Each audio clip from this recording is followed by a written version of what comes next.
हरे कृष्णा, राधे राधे। श्री ओम नमो भगवते वासुदेवाय। श्री कार्तिक मास महात्म्य कथा 5वां अध्याय।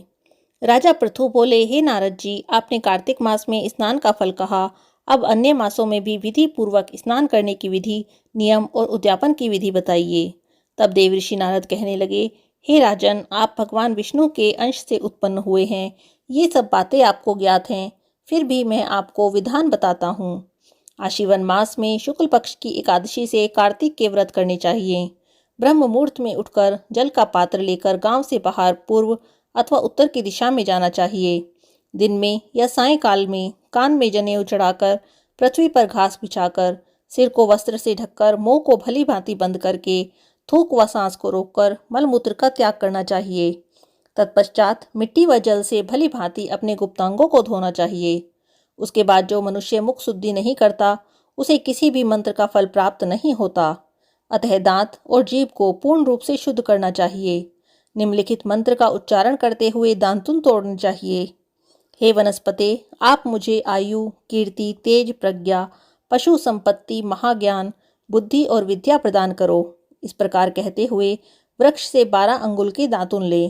दूध वाले वृक्ष से दातुन नहीं लेनी चाहिए। इसी प्रकार कपास या कांटेदार वृक्ष अथवा जले हुए वृक्ष से भी दातुन नहीं लेनी चाहिए। जिससे उत्तम गंध आती हो, जिसकी टहनी कोमल हो, ऐसे ही वृक्ष से दातुन लेनी चाहिए। प्रतिपदा, अमावस्या, नवमी, छठी, रविवार को चंद्र ग्रहण या सूर्य ग्रहण में दातुन नहीं करनी चाहिए। भली भांति स्नान करके फूल, माला, चंदन और पान आदि पूजा की सामग्री लेकर प्रसन्नचित्त और भक्ति पूर्वक शिवालय में जाकर सभी देवी देवताओं की अर्घ्य और आचमनीय आदि वस्तुओं से पृथक पृथक पूजा करके प्रार्थना करनी चाहिए, प्रणाम करना चाहिए। फिर भक्तों के स्वर में स्वर मिलाकर श्री हरि का कीर्तन करना चाहिए। मंदिर में जो गायक भगवान श्री हरि के कीर्तन करने आए हों, उनका माला, चंदन, तांबुल आदि से पूजन करना चाहिए, क्योंकि देवालयों में भगवान विष्णु को अपनी तपस्या, योग और दान के द्वारा प्रसन्न करते थे। परंतु कलयुग में तो भगवत गुणगान को ही भगवान श्री हरि को प्रसन्न करने का एकमात्र साधन माना गया है। नारद जी ने राजा पृथु से कहा, हे राजन, एक बार मैंने भगवान से पूछा, हे प्रभु, आप सबसे अधिक कहाँ निवास करते हैं?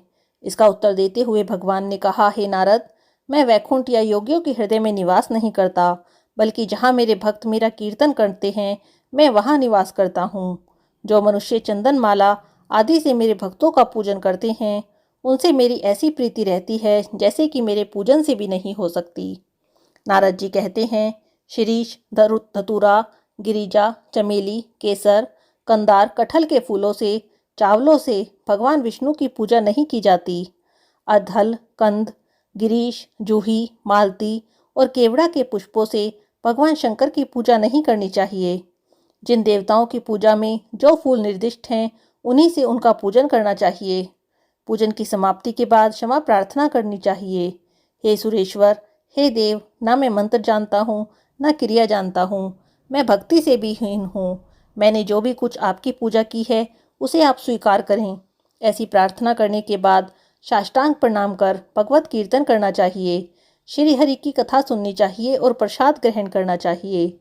जो मनुष्य इस विधि के अनुसार कार्तिक व्रत का अनुष्ठान करते हैं, वह जगत के सभी सुखों को भोगते हुए अंत में मुक्ति को प्राप्त करते हैं। कार्तिक मास महात्म्य कथा 5वां अध्याय समाप्त। हरे कृष्णा, राधे राधे।